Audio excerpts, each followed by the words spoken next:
Teddy Swims, welcome back to Montreal. Yeah, it's crazy how big it's gotten too. You know, I think it was just a couple years ago I think played like to 700 people or something, like 2 or 3 years ago now. And look at this place. I'm so grateful that the love is just growing and growing and growing here. You know. Okay, when you think about Montreal, what comes to mind? Well, my sweet friend Jebby, he's always comes to our shows, you know, since the beginning of time, since the first time we ever came to Montreal. He was a big fan of Teddy, like, from the very beginning, and we became really close, and he'll be here tonight. And so I get to see him, like, once a year if I'm lucky when we're in Montreal. And them and the One Bone brand boys, they're always here coming and drinking all my tequila and giving us T-shirts. So that's what I think about when I come to Montreal, you know. And of course, like, you know, we see the white claws with the French on it. That's always pretty badass to see too. Really? Yeah, it's always like, whoa, cool. It's cute. And I believe that, you know, the first time you were here, it was a small venue. Yeah, right? it was the smallest one of the tour too. The first time we came too, I think we were playing. Yeah, I mean, it had to be like 400 or 500 people in it. I know, and I think that there's a moment where you stopped your show. I don't know if you remember that, and you were just so emotional to see the reaction that Montreal was giving you. Yeah, dude, it was one of it was one of like the biggest, you know, and also this is, I think, one of the very biggest shows on this run as well. And it's like, I think the love we've always had, even from a small scale, was always been such a deep love, you know. And I don't know, I think people here just, I don't know why they, you know, cared so much, but I'm so grateful, and I also care too, and I love you. So I'm just so grateful to, you know, be back here and experience, and whatever the heck this is going to be tonight. You know, I'm so excited. Oh, so am I. Like, I'm really looking forward to the show tonight. What do you like the most about performing this particular show that you're touring right now? You know, it's almost in some ways the same show. You know, the same guys are up there. My best buddies are still with me, but I think now we got a little more explosions, and you know, I'm rising out of the lift at the top of the show, like, and I've always wanted to do that. You know, it's really that's kind of like the bucket list, to come out the floor and be like, yeah, you know. So I think that's pretty badass, you know. But can I say that? Is that okay? Oh, I don't know if that was okay. Said, hell yeah. Yeah. Okay. Cool. But, you know, that's one of my best things in the world. And of course, you know, it's for me, every time we play, it's always kids, you know, seeing kids out there, you know, because it's such a beautiful crowd to see you. In most places we go, you get in every age and size and shape and color of person is all there, and it's every walk of life. And I don't know, to me, the kids are always like my favorite things to see, because we had this kid last night dressed up. He had the head and face tattoos his mom must have drawn on him, and it was the cutest thing I've ever seen, man. And I'm always like trying to get my sunglasses or sign something for their signs, my first concert or something. And it just, because I remember when I was coming up, the first concert I went to in 2007 Warped Tour, and like just being lit on fire for music. It'd be like, I gotta be a front man, you know. I just hope one day that maybe you spark somebody. You never know, you know. You never know if one kid's gonna be like, my first show was Teddy Swims, and since then I knew I wanted to be a star, you know. And then maybe 20 years from now it is, you know. So I never take that lightly, you know. Okay, I'm glad you're talking about, you know, what sparked you, because everybody talks about the power of your voice and what it makes them feel. I'm wondering, when was the moment you realized that you had a gift? Oh, hopefully next week. You know? Hopefully next week. You Seriously. know, I mean, you know, I'm grateful. I guess, I don't know. As far as like, I sucked when we first started, you know, and I'm just recently, like, I guess finding, like, I don't know. I'm always finding my voice, I guess, but I think the gift itself is maybe the gift is not the talent per se. Maybe the gift is not having the ability to do it. I think maybe the gift is like the urgency and the dire like want to like go be the best you can and go out there and do it. I think the gift is the want to do it, that urgency to have to do this with your life, you know, and maybe not the talent itself. And if that, to answer it that way, it was 2007 Warped Tour. I had watched like Chiodos and Bayside and Circus Survive and Paramore and Coheed and Cambria and all these like cool bands that I grew up listening to, and I remember watching them and just being like, I gotta do this, you know, I gotta do this. It was like this guy, Claudio Sanchez from Coheed, he jumped out and stage dove into the crowd, and like, you know, I remember his curly hair, like smelling it and being like, oh my God, like it's like strawberries. Like, I gotta be that guy. And I've still never stage drove. I still never stage dove, and I won't. I mean, I don't think Teddy Swims' crowd is the stage diving crowd, and I think I might be a little big on that side for that. But you know, still, I'm doing everything else I wanted to do. You know what I mean? I don't know if that's for me. Yeah, totally. Okay, I need to ask you, what is it about the connection that you have with people, you think? You know, is it about your journey, or what is it about your journey that people relate to? I mean, there is something special between you and your audience. Yeah, there is. I think at every stage of it, I try to connect as best as I can, one-on-one with every person I can. I think I've just never met a friend that ain't my best, you know, and I try my best to just be honest and vulnerable, and where I tell everybody where I'm at in my life, you know, and just be as honest as possible. I think so many people get caught up in this idea that vulnerability is weakness, when in reality, I think it's the strongest thing you can do. And Absolutely.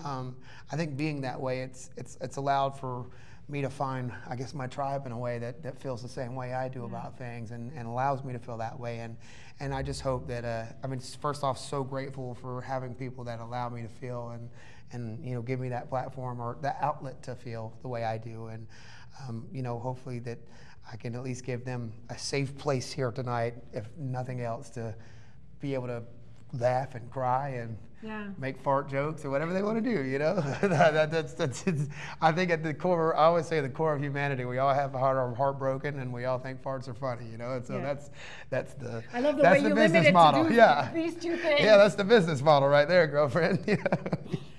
You have an amazing quote, which is, if you want to make love or cry, I'm your guy. Hey, yeah, I mean, that's the one. Yeah. Have people overshared their stories with you for you to say that? Well, I don't want to. I would never say it oversharing, because I'm the biggest oversharer of all time. So I share away. You know, I wouldn't say overshare. I love getting that close to people. I'm the kind of huggy and tell you I love you immediately. You know what I mean? I know, so go you ahead. hug everybody when you walked in here. You know, let me right in, girl. You know what I mean? So I wouldn't call it oversharing, but yes, they've told me a lot. You know what I mean? Yeah, they've opened up, but it's always the beautiful things to hear, like, man, you got me through my divorce, or we got married to your song, or our baby was conceived to this song. You know, it's like, sick, dude. That's cool. Thank you. So let me ask you that question: do you cry listening to your own songs? Yeah, I do. Especially sometimes singing them too. You know, I always think that, like, even as you're healed past a certain relationship, or healed through a certain time in your life, in order to, like, truly sing the same song about maybe that ex from 3 years ago, or that person that did you whatever way, you know, I think you really have to tap back in for 2.5 minutes and completely really open that wound, that scar right back up, and feel it fully in order to really mean it when you sing it. And so there are times where, you know, as good as I'm doing now, that, you know, I'm tapping right back into that emotion for 2.5 minutes and hurting like hell, but again, and it feels good at the same time. Yeah, and right? it does. Yeah, and also once you get done with that song and you snap back to reality, you're like, man, I'm so glad for that lesson that taught me, and also so glad to be on the other side of this now, you know. And it's like, so I could just tap back into that emotion and feel it and come back and be like, God, thank God I'm here, you know. And it's always good to reminder to not put myself back in that situation, you know, to choose different things, choose different patterns, break some cycles that I've had in my life. Yeah, you know? and you've been doing great so far. I'm trying my best. Yeah, therapy's been a big helper. Finally, therapy. Yes, ma'am. Yeah. So my follow-up question: do you make love on your songs? No, I don't. Man, I think if I was hearing my own voice while I was making, I mean, you know, that would be so weird, and also, like, I don't think I probably have, like, the sexiest, like, you know, voice as it is, if I'm, like, huffing and puffing in her ear as it is, you know what I'm saying? We're usually just belly to belly, just like, no, it's not that bad. I'm just playing. Okay, but no, we image. don't. I don't listen to myself at all that would be weird, I think. And also, I think I'd be, like, studying it too much, like, what could I have done better here? Oh, gosh. You know what I mean? And I'd be lost. I'd just, nothing like that. I want to talk to you about fatherhood, of course, because in a couple of days or weeks. Yeah, speaking of making love. Speaking of making love, there's a continuation here. Yeah. You're going to be a dad for the first time. Yeah. You know, what are you looking most forward to in the early days, you know, when the baby's going to be just born?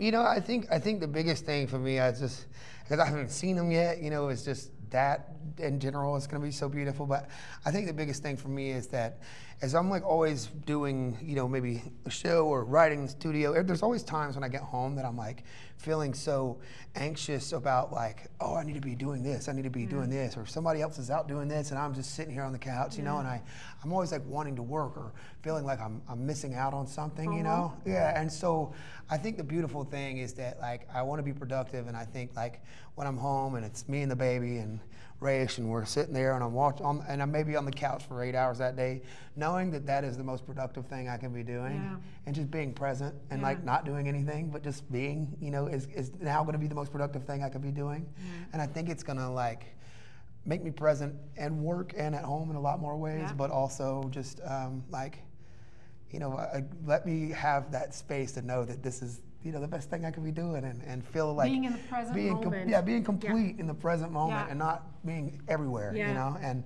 I don't know if that's going to come right away or if that's going to be a work on thing, or I don't know, you know. But you know, I'm no matter what, I want to be present with my man, you know, and just love on him And what kind of dad do you think you're going to be? The cool dad, the strict dad, the football dad?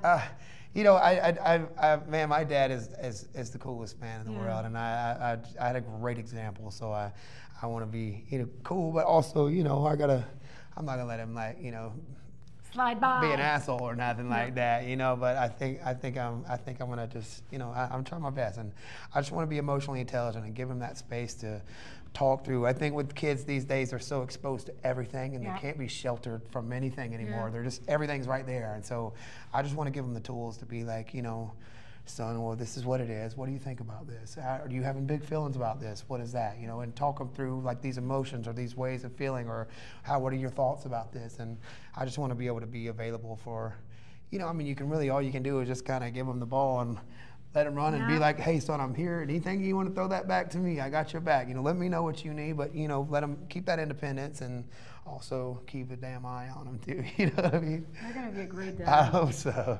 I wish you all the best. And, you know, that moment when you see that child for the first time and you love him so much or love her so much, but you've never met that person, is the greatest feeling in the world. Yeah, I can't wait. Enjoy that moment. Yes, ma'am. And thank you for coming. So this is what I'm thinking. You did Beanfield the first time, then you did Oshiaga, now we're at Place Belle, and I think that next time you're back in Montreal, you're going to be at the Bell Center. Well, I would sure appreciate that, Montreal. Thank you.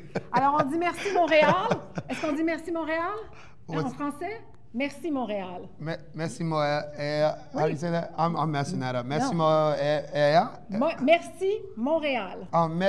Merci meilleur. I don't know how to say that word. Merci. Montréal. Montréal. Voilà. Oh, like thank you, Montreal. Thank you, Montreal. I was sounding like one big word to me, and I was just so lost. Merci Montreal. Yeah, voila. You can use that tonight. Okay. Merci. Merci. Beaucoup, yeah.